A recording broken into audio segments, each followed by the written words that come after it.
પ્રકરણ 6 સુંદરીની શોધ, જેના વિશે અગાઉના લેક્ચરમાં વાત કરેલી, જેમાં લેખક પરિચય, આ સિવાય સુંદરીની શોધ એક આત્મકથા અંશ છે, જેમાં અહીંયા લેખક જયશંકર ભોજક સુંદરી એક સુંદરીની શોધ કરી રહ્યા છે. એટલે કે જુદા જુદા નાટક, જુદી જુદી કૃતિઓનો જેમણે અભ્યાસ કર્યો છે એની પ્રેરણાથી એ સુંદરીને રંગમંચ પર જીવંત બનાવવાનો પ્રયત્ન કરી રહ્યા હતા. તેની વાત આપણે જોઈ હતી.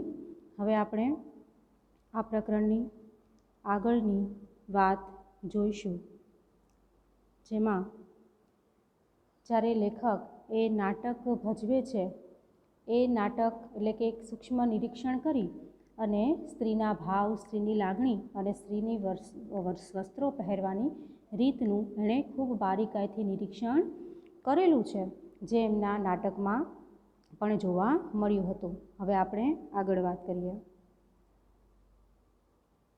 આ સમય દરમિયાન મારા અભિનય ગુરુ બાપુલાલ નાયક અને હું સવારે ચોપાટી પર ફરવા ગયા હતા. રસ્તામાં બાપુલાલે મને કહ્યું, આજે આખી રાતનો ઉજાગરો થયો છે. મારાથી સહજ બોલાઈ જવાયું, અરે શાથી? તેમણે કહ્યું, સરસ્વતી ચંદ્રનો ચોથો ભાગ બહાર પડ્યો છે. જ્યારે લેખકનું નાટક ભજવાય છે એ પછી કૃષ્ણાબેન એકાએક એમના પતિને કહે છે કે આ લલિતાનું નાટક જે જયશંકર ભોજક ભજવ્યું છે, એમાં જે કંઈ પણ જે લલિતાનું પાત્ર હતું એના હાવભાવ એમને અસલ એમની ગુલાબ જેવા લાગે છે. કેમ કે આપણે પહેલાં પણ જોયું હતું કે એક એ છોકરીનું અનુકરણ છે એ લેખકે કરેલું છે. એની જેમ હસવું, બોલવું, વસ્ત્રની સજાવટ પણ એ રીતે એમણે કરી હતી. તો ત્યારે એ વાત જે પૂરી થાય છે, ત્યાર પછી આ સમય દરમિયાન બાપુલાલ નાયક જે આ લેખકને અભિનયની જે તક આપી છે એ અને લેખક સવારે ચોપાટી પર ફરવા જાય છે. રસ્તામાં બાપુલાલ લેખકને કહે છે કે આજે તો મારે આખી રાતનો ઉજાગરો થયો, આજે તો આખી રાત મારે જાગવું પડ્યું. એટલે લેખકથી સહજ રીતે બોલાઈ જાય છે કે ઉજાગરો શા કારણે થયો? ત્યારે તેમણે કહ્યું કે સરસ્વતી ચંદ્રનો ચોથો ભાગ બહાર પડ્યો છે. સરસ્વતી ચંદ્ર નવલકથા છે, ખૂબ પ્રસિદ્ધ છે ગુજરાતીની નવલકથા. તો સરસ્વતી ચંદ્રનો ચોથો ભાગ બહાર પડ્યો છે અને એ વાંચવામાં એટલો રસ પડ્યો કે આખી રાતનો ઉજાગરો થયો. એટલો સરસ એ વાંચવામાં સારી લાગી, એમાં એટલો બધો રસ પડ્યો કે આખી રાતનો ઉજાગરો થયો. એટલે મેં કુતૂહલથી પૂછ્યું, સરસ્વતી ચંદ્ર એવું લાંબુ નામ શું છે? તે વખતે મારી ઉંમર આશરે 12 વર્ષની હતી. લેખક ખૂબ જ એક નવાઈપૂર્વક એ પૂછે છે કે સરસ્વતી ચંદ્ર આટલું લાંબુ નામ છે. એ વખતે લેખકની ઉંમર માત્ર 12 વર્ષની છે અને બીજું બધું વધારે કોઈ માહિતી નથી, પણ સરસ્વતી ચંદ્ર આવું લાંબુ નામ એ સાંભળીને એમને નવાઈ લાગે છે. તેમણે થોડી સમજણ પાડી, આ એક નવલકથા છે. લેખકે ચોથો ભાગ બહુ જ મોડો બહાર પાડ્યો. હું ચોથા ભાગની રાહ જોતો હતો. એટલે બાપુલાલ જવાબ આપે છે કે આ જે સરસ્વતી ચંદ્ર એક નવલકથા છે, એના વિશેની થોડીક સમજણ છે એ લેખકને આપે છે કે લેખકના 3 ભાગ છે સરસ્વતી ચંદ્રના, એ પ્રકાશિત થઈ ચૂક્યા છે અને લેખકે આ ચોથો ભાગ ખૂબ જ મોડો બહાર પાડ્યો છે. હું ચોથા ભાગની રાહ જોતો હતો. ચોથા ભાગની હું રાહ જોઉં છું કે ક્યારે ચોથો ભાગ આવે અને ક્યારે હું એ વાંચું, કારણ કે 1 થી 3 ભાગ છે એ ખૂબ જ રસપૂર્વકના હતા. વાંચવામાં ખૂબ મજા આવી. મેં પૂછ્યું, તેના 4 ભાગ છે? તો તેનો પહેલો ભાગ આપણે ત્યાં હશે? તેમણે કહ્યું, હા છે. વાંચવામાં ખૂબ મજા આવી. એટલે લેખક પૂછે છે કે ચોથો ભાગ બહુ મોડો બહાર પડ્યો એવું તમે કહો છો, એટલે સરસ્વતીચંદ્રના 4 ભાગ છે, તો તેનો પહેલો ભાગ આપણે ત્યાં હશે?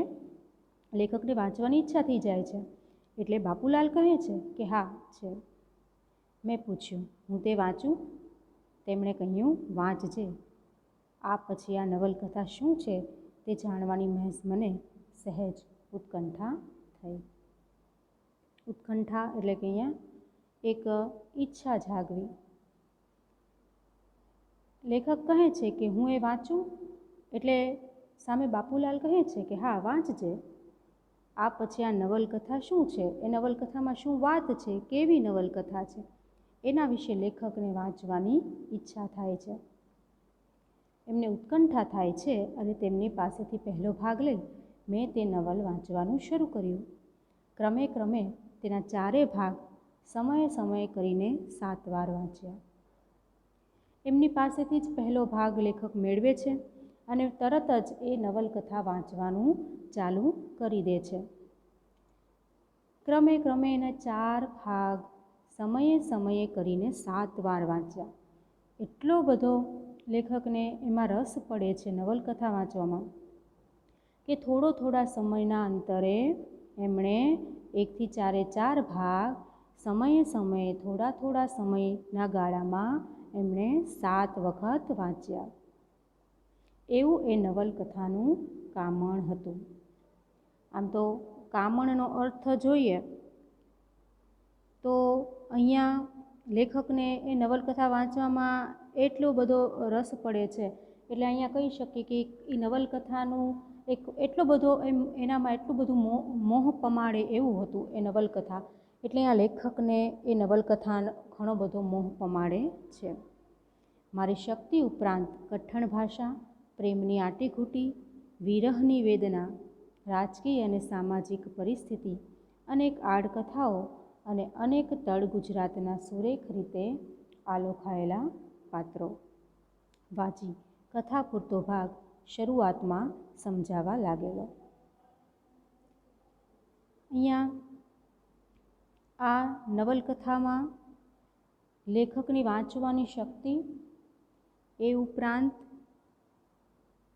અંદર જે પાત્રોની વચ્ચે પ્રેમ ભાવ જે મૂકેલો છે, આમ તો આટીઘૂટી, પ્રેમની આટીઘૂટી એટલે પ્રેમના દાવપેચ અથવા તો પ્રેમની જે ગૂંચવણ છે એ, ત્યાર પછી વિરહની વેદના, સાથે રાજકીય બાબતો અને સામાજિક પરિસ્થિતિ, એ સમયના સમાજની પરિસ્થિતિ, આ સિવાય અનેક આડકથાઓ એ સિવાય પણ બીજી બધી બાબતો અંદર ઉલ્લેખ કરી હતી. અને સાથે ઘણા બધા તળ ગુજરાતના ખૂબ જ સરસ રીતે, ખૂબ જ સચોટ રીતે આલેખાયેલા આ પાત્રો વાંચી અને કથા પૂરતો ભાગ શરૂઆતમાં તો સમજાવવા લાગ્યો. શરૂઆતમાં વાંચવાનો પ્રયત્ન કર્યો એટલે આટલું સરસ અંદર પાત્રોનું આટલું સરસ રાજકીય સામાજિક આલેખન છે, આ બધું જ જોઈ, વિરહની વેદના, ત્યાર પછી પ્રેમની ગૂંચવણ, આવી બધી વાતો કથામાં હોવાથી કથાનો જે ભાગ છે એ શરૂઆતમાં લેખકને સમજાવવા લાગે છે. પેલી કુમુદ સુંદરી, કુસુમ, ગુણસુંદરી તેમજ અલક કિશોરી, સૌભાગ્ય દેવી, મેના રાણી, ચંદ્રાવલી મૈયા એ સર્વ પાત્રોએ મારા મન પર ભારે અસર કરી. આગળ આપણે જોયું કે લેખક નાટ્યમાં એક સ્ત્રીની ભૂમિકા એ અંદર ભજવતા હતા. તો આ નવલકથામાં નવલકથાકારે આ પાત્રોના જે વર્ણન કર્યા છે એમાં જે સ્ત્રી પાત્રો છે, કુમુદ સુંદરી, કુસુમ, ગુણસુંદરી, અલક કિશોરી, સૌભાગ્ય દેવી, મેના રાણી, ચંદ્રાવલી મૈયા, આ બધા પાત્રો છે એ પાત્રોએ લેખકના મન પર ખૂબ જ ભારે અસર કરી છે. તેમના નારીત્વની મારા પર ઘેરી છાપ પડી. ગુજરાતની જે નારીની શોધમાં હું હતો તેના અહીં દર્શન થતાં હું તેની અલૌકિક સૃષ્ટિમાં વિહરવા લાગ્યો. અહીંયા આટલા બધા સ્ત્રી પાત્રોના સ્ત્રી તત્વ, નારીત્વની લેખક પર ઊંડી છાપ પડે છે. જે સ્ત્રી પાત્રોનું આ નવલકથામાં આલેખન કરાયું છે તેની અસર લેખક પર પડે છે. એટલે લેખક પોતાની જાતને નાટકમાં જે રૂપ આપે છે એ રૂપ અહીંયા જોઈએ તો આજે ગુજરાતની એક એવી સ્ત્રીની શોધમાં લેખક હતા કે જેનું નિરૂપણ પોતાના પર એ સ્ત્રીનો જાણે એ એવો અનુભવ કરે અને સાથે સાથે કોઈ સ્ત્રીના હાવભાવ, કોઈ સ્ત્રીના જે કંઈ પણ નારીત્વ જોવા મળે કે લાવણ્ય જોવા મળે, એ બધી જ વસ્તુમાં કંઈક ને કંઈક લેખક એવું શોધી રહ્યા છે કે તેનો ઉપયોગ એ પોતાના નાટ્યના સ્ત્રી પાત્રમાં ભજવવા માટે કરી શકે. તો આવી ગુજરાતની નારીની શોધમાં લેખક હતા તેના અહીંયા દર્શન થતા જોવા મળે છે. અને સાથે સાથે આવી અલૌકિક સૃષ્ટિમાં વિહરવા લાગે છે. અલૌકિક એટલે જે અદ્ભુત હોય એવું અથવા તો અસામાન્ય હોય એવું. અહીંયા લેખકે એટલું સરસ સ્ત્રી પાત્રોનું નિરૂપણ કર્યું હતું જેમાં એમની તમામ બાબતોનું વર્ણન હતું. તો આવું અસામાન્ય કે અદ્ભુત કહેવાય એવા જગતમાં લેખક વિહરવા લાગે છે. મને સમજાયું કે હું જે સુંદરીની શોધમાં છું તે તો આ નવલના પાને પાને આલેખાયેલી છે. એના અભ્યાસ માટે મેં એક નવી રીત શોધી કાઢી. લેખકને હવે સમજાય છે કે હું જે સુંદરીની શોધમાં છું એ આ નવલકથાના પાને પાને જે સ્ત્રીનું વર્ણન કરવામાં આવ્યું છે એમાં આલેખાયેલી છે. અને એ સ્ત્રી પાત્રોના અભ્યાસ માટે લેખક એક નવી રીત શોધી કાઢે છે. શું કામ?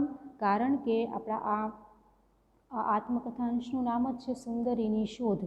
તો લેખક જ્યારે નાટકમાં સ્ત્રીનું પાત્ર ભજવી રહ્યા છે એ સ્ત્રીનું પાત્ર એ કેવું ભજવે અને એની સાથે સાથે તો કે સ્ત્રી છે એનું પાત્ર એ જ્યારે ભજવે ત્યારે કઈ કઈ બાબતોનું ધ્યાન રાખવું, કઈ રીતે એને ભજવવું, કેવો અભિનય કરવો, એ બધી વસ્તુ એના માટે મહત્ત્વની હતી.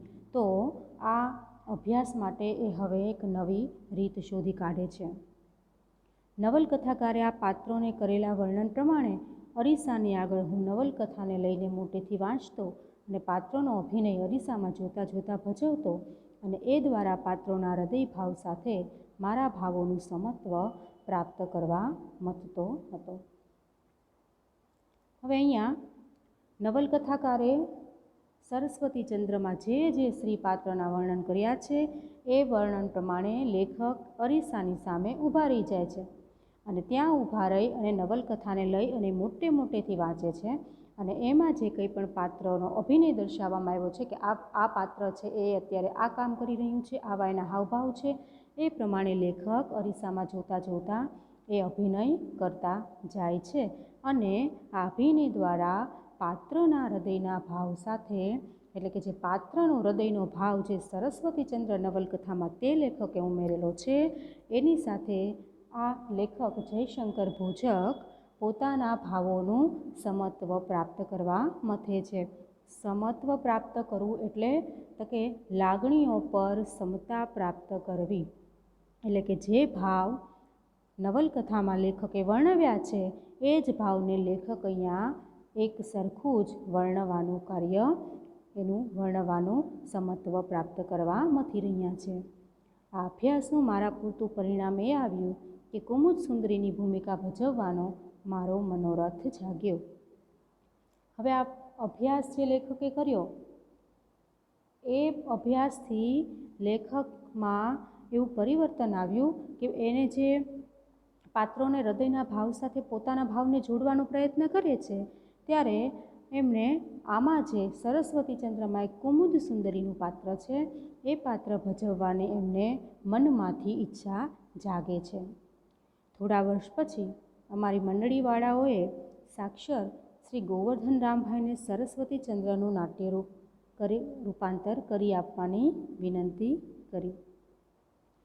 તે જ પ્રસંગે તેમણે સામેથી સરસ્વતીચંદ્ર અને કુમુદ તરીકેની અનુક્રમે બાપુલાલ નાયક અને મારી છબીઓ નવલકથામાં મૂકવા માટે માગી. કોઈ કારણથી અમારી છબીઓ અમારી મંડળીવાળાઓને એમણે મોકલી જ આપી નહીં. ત્યાર પછી તો થોડા વર્ષ પછી લેખકની નાટ્ય મંડળીવાળાએ શ્રી ગોવર્ધનરામ ભાઈ છે, જે સરસ્વતી ચંદ્ર જેમણે લખ્યું છે, એમનું નાટ્ય રૂપાંતર કરી આપવા માટે વિનંતી કરી કે આ નવલકથાને નાટક તરીકે રૂપાંતર કરીએ. પણ તે પ્રસંગે સામેથી જ સરસ્વતીચંદ્ર અને કુમુદ તરીકે આ જે બાપુલાલ નાયક છે અને લેખક છે, આ બંનેની છબીઓ, આ બંનેની વિશેની જે એમની તસવીરો નવલકથામાં મૂકવા માટે માગી, પણ કોઈ કારણથી લેખક અને બાપુલાલની છબીઓ એમની મંડળીવાળા એમને મોકલી આપતા નથી. પરંતુ કેટલાક સમય પછી ગોવર્ધનરામભાઈએ સરસ્વતીચંદ્રના નાટ્ય રૂપાંતરનો પહેલો અંક અમારી મંડળીને મોકલી આપ્યો. આ અંકમાં તેમણે સરસ્વતીચંદ્ર ભાગ ચોથામાં આવતી ઘેલી મારી કુસુમવાળા પ્રસંગ પછી વાર્તાને તંતુ લંબાવીને વસ્તુ મૂક્યું હતું. કેટલાક સમય જાય છે એટલે એ ગોવર્ધનરામભાઈએ એમના સરસ્વતીચંદ્રના જે નાટ્ય રૂપાંતર કર્યું હતું એનો પહેલો અંક લેખકની નાટ્ય મંડળીને મોકલી આપે છે. અને આ અંકમાં એમના સરસ્વતીચંદ્રનો ભાગ ચોથો છે, એમાં એક પ્રસંગ છે જેનું નામ છે ઘેલી મારી કુસુમ. આ પ્રસંગ પછી વાર્તાને એ લંબાવે છે, વાર્તાનો તંતુ લંબાવે છે, એટલે વાર્તાની જે આગળની વાત છે એમાં લંબાવી અને એક વસ્તુ મૂક્યું હતું.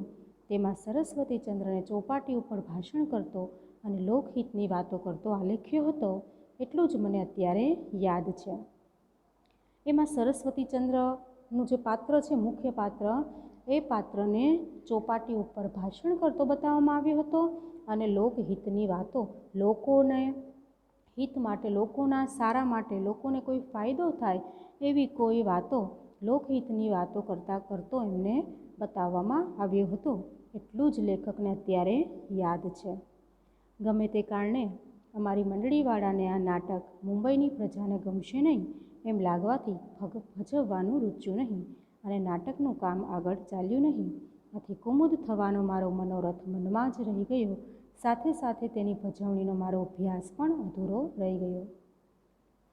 હવે કોઈ પણ કારણ એવું બન્યું જેને કારણે લેખકની મંડળીવાળા, એટલે કે લેખકની નાટ્ય મંડળીમાં જે બીજા લોકો હોય એ બધા લોકોના વિચાર એવા હતા કે આ નાટક જો ભજવવામાં આવશે તો મુંબઈની પ્રજાને એ નાટક ગમશે નહીં.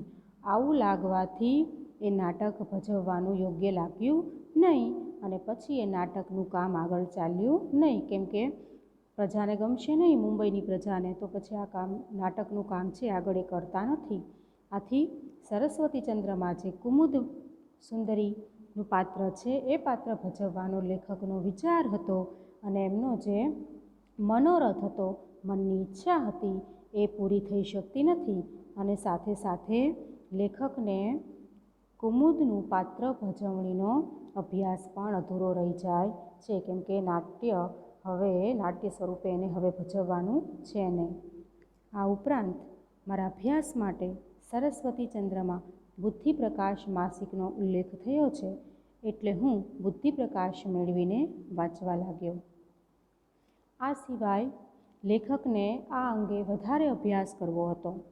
એ માટે તો કે સરસ્વતીચંદ્રમાં એક બુદ્ધિપ્રકાશ નામનું એક સામાયિક છે, જે માસિક છે. મહિનાના એક દિવસ એ પ્રસિદ્ધ થાય છે એવું બુદ્ધિપ્રકાશ સામાયિક છે, એ લેખક મેળવીને વાંચવા લાગે છે. મને જેટલો સમય મળતો હતો તેમાં ગુજરાતી નવલકથાઓ, કાવ્યો, નિબંધો વગેરે સાહિત્યના પુસ્તકો વાંચવામાં ગાળતો હતો. લેખક કહે છે કે એમને જેટલો સમય મળતો હતો તેમાં એ ગુજરાતી સાહિત્યના પુસ્તકો વાંચતા હતા, જેમાં એમણે ગુજરાતી નવલકથાઓ, ગુજરાતી કાવ્યો અને નિબંધો, આ બધા જે પણ એને પુસ્તકો પ્રાપ્ત થાય એને વાંચવામાં પોતાના સમય ગાળતા હતા. આ રીતે મારો અભ્યાસ હું વધારતો હતો અને મારી અભિનયની ગૂંચો હું ઉકેલતો હતો. વળી સૌભાગ્ય સુંદરીની ભૂમિકાને વધુ જીવંત બનાવવા શેક્સપિયરની ડેસ્ટિમોના અને માલતી માધવની માલતીનો અભ્યાસ મેં કરી લીધો હતો. આ સિવાય જ્યારે એ પોતાનો અભ્યાસ વધારે ને વધારે છે એ સમયે એમની અભિનયની ગૂંચો પણ એ ઉકેલે છે. એટલે જે કંઈ પણ એ અભિનય કરે છે, જેમાં એમણે વાત કરી કે જે સ્ત્રી પાત્રનો અભિનય એ કરે છે, એ અભિનયમાં જે કંઈ પણ ફેરફાર કરવાના હોય એ ફેરફાર પણ એમાં ધ્યાનમાં રાખતા હતા અને એમાં પણ જો કંઈ ભૂલ હોય તો એ ઉકેલવા માટે પ્રયત્ન કરતા હતા. આ સિવાય સૌભાગ્ય સુંદરીની ભૂમિકા જે વધુ જીવંત બનાવવા માટે અહીંયા શેક્સપિયરના બે પાત્રોની વાત કરવામાં આવી છે કે શેક્સપિયરના નાટકોમાં આવતા બે પાત્ર હતા. એ પાત્રનો અભ્યાસ પણ અહીંયા લેખક કરે છે, કારણ કે એમને પોતાની સૌભાગ્ય સુંદરીમાં જે સુંદરીની ભૂમિકા છે એને વધારે જીવંત બનાવવા માટે, વધારે યોગ્ય બનાવવા માટે શેક્સપિયરની ડેસ્ટિમોના નામનું જે પાત્ર છે એ પાત્રને એમણે ખાસ એનો અભ્યાસ કરે છે. આ સિવાય બીજું એક માલતી માધવ છે, એ કૃતિમાંથી માલતીના પાત્રનો અભ્યાસ એ સારી રીતે કરે છે. આ બધાને પરિણામે મારા મનમાં ભજવણીનો એક ચોક્કસ ક્રમ ઊભો થયો હતો અને મારે કહેવું જોઈએ કે 6 માસને અંતે જ સુંદરીની ભૂમિકાને પૂરેપૂરી સમજીને ભજવતો થઈ ગયો હતો. આ બધી વસ્તુને પરિણામે લેખકના મનમાં પોતાનો નાટ્ય ભજવણીનો એક ચોક્કસ ક્રમ ઊભો થઈ ગયો હતો. હવે નાટ્ય ભજવણીનો એમનો જે અભ્યાસ છે એ આગળ ચાલી ગયો હતો અને એને કારણે એ આગળ કહે છે કે 6 માસના અંતે, 6 મહિનાના અંતે જે સુંદરીની ભૂમિકા એમણે જે નાટકમાં ભજવવાની છે એ ભૂમિકાને પૂરેપૂરી રીતે સમજી અને હવે એ પાત્રને સારી રીતે ભજવી શકે છે. સમાજની બહેનો સુંદરીનું અનુકરણ કરતી હતી એ વાત તદ્દન સાચી છે, પણ ખરી રીતે આ બધું જ મારી ગુરુ કહું તો પણ ચાલે એવી બહેનો પાસેથી જ શીખ્યો હતો અને તેમાં મારી સમજ ઉમેરીને તેમને હું પાછું આપતો હતો. આ સુંદરીનું પાત્ર એ સમયે એટલું બધું લોકપ્રિય બન્યું કે સમાજની અન્ય સ્ત્રીઓ છે એ પણ અહીંયા આ સુંદરીના પાત્રનું અનુકરણ કરતી હતી. અનુકરણનો અર્થ છે નકલ કરવી. તો એ પાત્ર છે એટલું બધું પ્રભાવી હતું જેને કારણે એ સુંદરીના પાત્રનું અન્ય બહેનો પણ અનુકરણ કરતી હતી. એ વાત પણ સાચી છે, પણ સાચી રીતે લેખક આગળ કહે છે કે આ બધું તો જાણે આ બધી જ સ્ત્રી છે એ મને આ અભિનયને સક્ષમ બનાવવા માટે એ બધી સ્ત્રીઓ જ મારી ગુરુ છે એવું કહું તો પણ ચાલે, કેમ કે આ બધી બહેનો પાસેથી પણ એ ઘણું બધું શીખ્યા હતા. અને સાથે સાથે તો જેમ આગળ વાત કરી હતી કે એક કન્યા હતી, તે કન્યામાંથી ઘણું ખરું અનુસરણ કરી અને લેખક એનામાંથી શીખ્યા હતા. તો એવી જ રીતે આ બધી કોઈ પણ સ્ત્રીઓ પાસેથી એ ઘણું બધું શીખતા હતા અને એની સાથે સાથે પોતાની જે સમજ છે એને પણ એમાં ઉમેરો કરતા હતા. એટલે આ સિવાય પોતાની જે કંઈ પણ ફેરફાર લાગે એ ફેરફાર કરતા હતા અને આ પાત્ર એ ભજવતા હતા. લોકો તેને કલાનો નમૂનો સમજીને સ્વીકારતા. આવી બહેનો જ્યારે મુંબઈની ચોપાટી ઉપર ફરવા નીકળતી અને હું તે વખતે મારા શુભેચ્છક મિત્રો સાથે ગાડીમાં જતો હોઉં ત્યારે તેઓમાંથી કોઈ બોલી ઉઠતું, જો પેલી સુંદરી જાય, અને મારા સામું જોઈ હસતા અને ઈશારામાં એમ સમજાવતા કે આ સુંદરીનું અનુકરણ થઈ રહ્યું છે. ત્યારે હું નમ્રપણે હસતો અને મનમાં સંતોષ તેમજ રોમાંચ અનુભવતો અને રંગભૂમિના આ જાતના વિજયથી સંતોષ અનુભવતો હતો. આ સિવાય આગળ વાત કરી કે એ સુંદરીનું પાત્ર અન્ય સમાજની બહેનો પર પણ ઘણું બધું અસર કરતું હતું.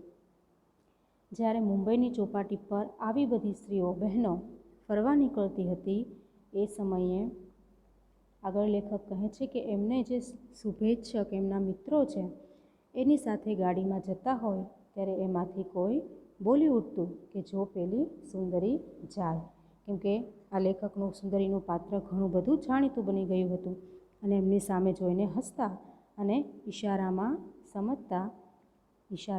સમજાવતા કે આ સુંદરીનું અનુકરણ થઈ રહ્યું છે અને એટલે કે અન્ય સ્ત્રીઓમાં એ સુંદરીનો પ્રભાવ જોવા મળતો હતો એ ઈશારામાં સમજાવતા હતા અને ત્યારે એકદમ નમ્રતાથી લેખક માત્ર હસતા અને મનમાં એટલો સંતોષ થતો અને સાથે સાથે રોમાંચ પણ થતો હતો કે આ નાટ્યમાં એની રંગભૂમિમાં જે લેખક કાર્ય કરે છે એ કાર્યમાં એનો વિજય થયો છે, જીત થઈ છે અને એનાથી એમને ઘણો બધો સંતોષ પ્રાપ્ત થતો હતો.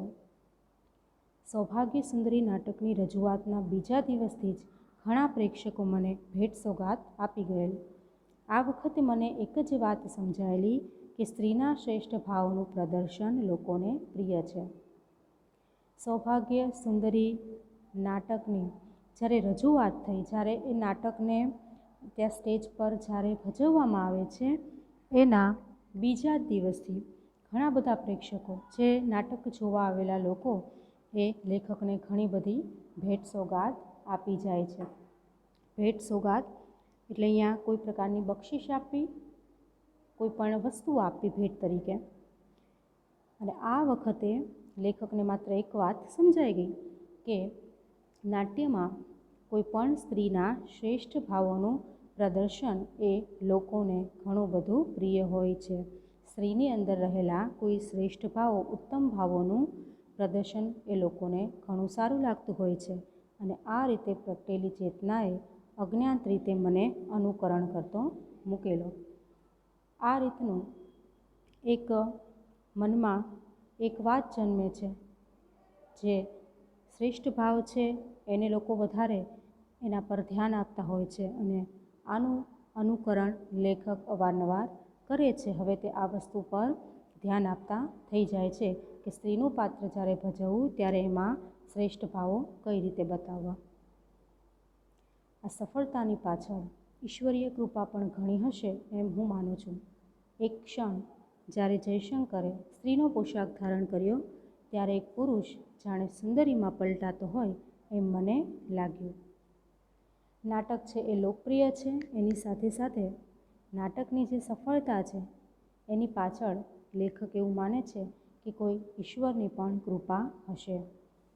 કારણ કે એક ક્ષણ માટે એમને એવો વિચાર આવે છે કેમ કે જ્યારે જયશંકર ભોજક એ જ્યારે સ્ત્રીનો પોશાક ધારણ કરે છે, કેમ કે એ પોતાના નાટ્યમાં સુંદરીનું પાત્ર ભજવે છે, એટલે કે સ્ત્રીનો પોશાક જ્યારે ધારણ કરે છે ત્યારે કોઈ પુરુષ જાણે સુંદરીમાં પલટાતો હોય એવું એમને લાગ્યું. પોતે એક પુરુષ છે પણ એની અંદર એ પુરુષ જાણે એક સ્ત્રી બની જતો હોય એવું એમને લાગે છે. પુરુષનું સ્ત્રીમાં રૂપાંતરણ કે અવાંતર નહીં, પરંતુ સ્ત્રીના ભાવોની પ્રકટીકરણ માટે કળા સ્વરૂપ ઘડવાનો પરમ પુરુષાર્થ. પુરુષનું સ્ત્રીમાં રૂપાંતર થાય છે એટલે કે પુરુષ સ્ત્રીના વસ્ત્રો ધારણ કરે છે, અથવા તો જ્યારે પુરુષ છે એ સ્ત્રીની વાતમાં એટલે કે અંદરથી જ્યારે અવાંતર એટલે કે અંદરથી જ્યારે એ સ્ત્રીનું પાત્ર ભજવવા માટે ઈચ્છુક હોય છે ત્યારે સ્ત્રીના ભાવોનું પ્રગટીકરણ, સ્ત્રીનો જે ભાવ છે એ ભાવ બહાર દર્શાવવો અને એના માટે વ્યક્તિમાં રહેલી કળા અને એનું સ્વરૂપ ઘડવાનો એક યોગ્ય, એક શ્રેષ્ઠ પરમ એટલે કે શ્રેષ્ઠ પુરુષાર્થ, શ્રેષ્ઠતમ મહેનત એ જોવા મળે છે. મેં મારામાંથી એક સુંદર નવયૌવનાને છૂટી પડતા જોઈ.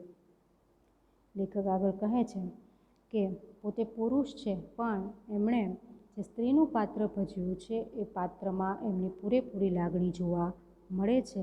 એટલે એ જ્યારે સ્ત્રીના વસ્ત્રો ધારણ કરે છે ત્યારે એમનામાંથી એક સુંદર નવયૌવના અલગ પડતા એ જોવે છે.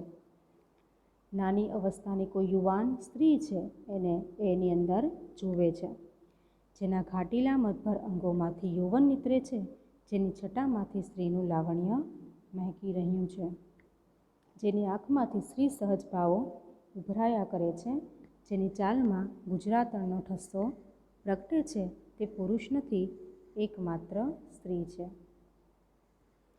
હવે જ્યારે એ આ વસ્ત્રો ધારણ કરે છે ત્યારે એ સંપૂર્ણ રીતે જાણે કે એક સ્ત્રી બની જાય છે, કેમ કે એનું ખૂબ જ યોગ્ય એમના યૌવન એટલે કે એની યુવાની, એમનું યુવાનીનું જે ઘાટીલું એટલે કે અહીંયા હુષ્ટપુષ્ટ એમનું શરીર, એમાંથી જાણે યુવાની દેખાઈ રહી છે. આ સિવાય તો સ્ત્રીની જે અલગ અલગ છટા છે, સ્ત્રીની અલગ અલગ છટામાં એમનું લાવણ્ય મહેકી રહ્યું છે. એમની આંખોમાંથી સ્ત્રીના સહજ ભાવો છે એ પણ ઉમેરાય છે. અને સાથે સાથે લેખકની ચાલમાં પણ જાણે એક ગુજરાતી સ્ત્રી છે એ જોવા મળે છે, ગુજરાતી સ્ત્રીની છટા છે એ જોવા મળે છે, જે પુરુષ નથી પણ એકમાત્ર સ્ત્રી જ છે. એક એવું નથી કે કોઈ પુરુષ છે તો એ જ્યારે સ્ત્રી બનવા જાય છે ત્યારે હવે એણે આટલું બધું સ્ત્રીનું અનુસરણ કર્યું છે તો એ સ્ત્રીનું પ્રતિબિંબ એમને અહીંયા જોવા, એમને ખુદને અનુભવાય છે. સ્ત્રી જ છે એવી એક છબીને મેં અરીસામાં જોઈ. પોતે જાણે કે આ વસ્ત્રો ધારણ કર્યા પછી જાણે સ્ત્રી જ છે એવી એક તસવીર એ જોવે છે. પોતે જ્યારે અરીસામાં જોવે છે ત્યારે એને પોતાનામાં પણ આવી જ એક સ્ત્રી જોવા મળે છે. એ સૌભાગ્ય સુંદરી કે કુમુદ સુંદરી? અંતરનું પ્રતિબિંબ પાડતો અરીસો બોલતો હતો, આ જયશંકર નથી, લજ્જાથી ગરવી ગુજરાતણ છે. એ લહેકો, એ અભિનય, એ કામણ.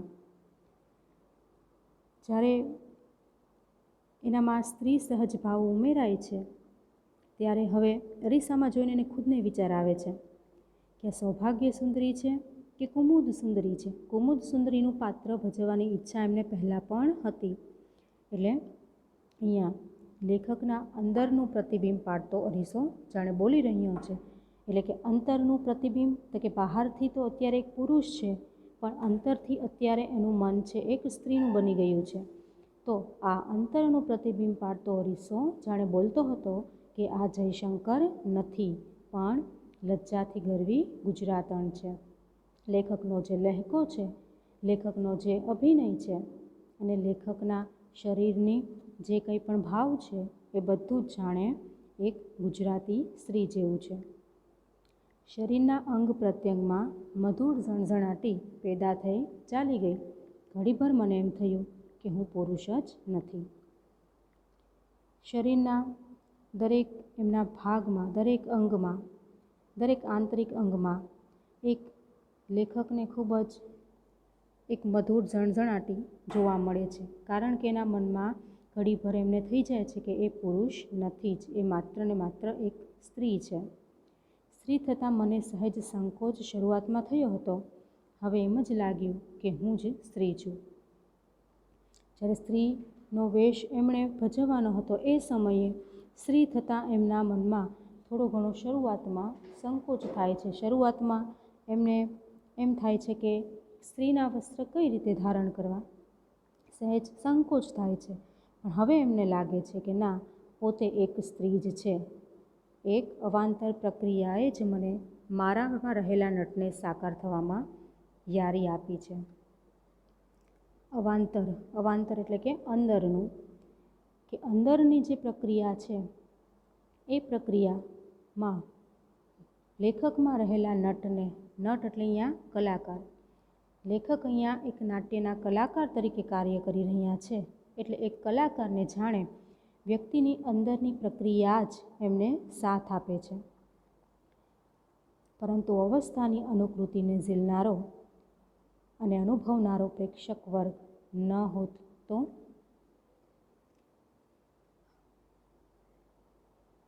આગળ એ કહે છે કે અવસ્થાની અનુકૃતિ એટલે તો કે અહીંયા એમણે જે નકલ કરી છે, અહીંયા એમણે જે એક સ્ત્રી પાત્રને અલગ અલગ સ્ત્રીઓમાંથી એમણે જે નકલ કરી છે એ નકલને ઝીલનારો લોકો, એ નકલને અનુભવનારા લોકો, જેમ અન્ય બીજી સમાજની સ્ત્રીઓ પણ આ પાત્રને પોતાની અંદર ઝીલે છે અને એ પાત્રનું અનુસરણ એ બધી સ્ત્રીઓ પણ કરે છે.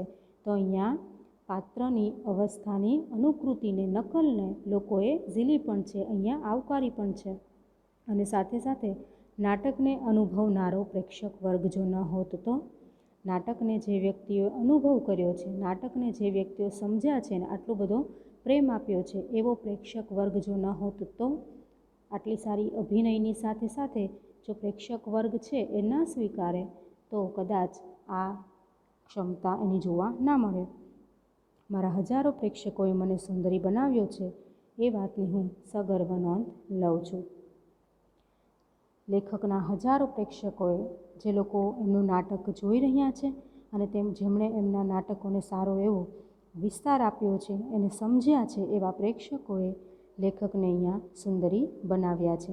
અને આ વાતની લેખક એ ગર્વની સાથે નોંધ લે છે, સારા ગર્વની સાથે નોંધ લે છે. કદરદાન પ્રેક્ષકો વગર માત્ર એકલો અટુલો જયશંકર. જો કોઈ કદર કરવાવાળા પ્રેક્ષકો ના હોય, કોઈ એવા જોવાવાળા વ્યક્તિઓ ના હોય કે જે પાત્રને અનુભવી શકે, સમજી શકે, એની કદર કરી શકે, એની કિંમત સમજી શકે, એવા જો પ્રેક્ષકો ના હોય તો લેખક કહે છે કે માત્ર ને માત્ર એકલા જ જયશંકર ભોજક જ હોત. તો સુંદરીની આ શોધ એ આત્મકથા અંશમાં અહીંયા લેખક જયશંકર સુંદરીના નામે જાણીતા છે. અને એમને 12 વર્ષની ઉંમરે જ્યારે સૌભાગ્ય સુંદરી નાટકમાં સુંદરી બાલાની જ્યારે સૌપ્રથમ ભૂમિકા ભજવી, ત્યારે એમના સરસ અભિનયથી એ લોકો માટે હંમેશા સુંદરી જ બની જાય છે. અને આજીવન એમના નાટકોમાં એમણે એક સ્ત્રીનું પાત્ર જ ભજવેલું છે. આગળ તો આ અભિનયને વધારે સક્ષમ બનાવવા માટે લેખક ગુજરાતી સાહિત્યની અનેક નવલકથાઓનું વાંચન કરે છે અને સાથે સાથે શેક્સપિયરની નાટ્યકૃતિ અને સંસ્કૃતના માલતી માધવ વગેરે કૃતિઓના અભ્યાસનું પણ એનું યોગદાન એમાં જોડાયેલું છે. એના પાત્રને પણ એમણે સમજી અને એની સાથે પણ એ જોડાયેલા રહ્યા છે, એટલે કે એ પાત્રને પણ એણે પોતાના જીવંત બનાવ્યા છે. તો સાથે સાથે અંતમાં એ પ્રેક્ષકોનો પણ આભાર માને છે કે પ્રેક્ષકોએ પણ તેમની આ સ્ત્રી પાત્રની ભૂમિકાને સારી રીતે બિરદાવી છે. અને અંતે જયશંકર સુંદરીને સુંદરી ખરેખર બનાવનાર પ્રેક્ષકો પ્રત્યે અહીંયા લેખકે પોતાની લાગણી છે એ વ્યક્ત કરી છે.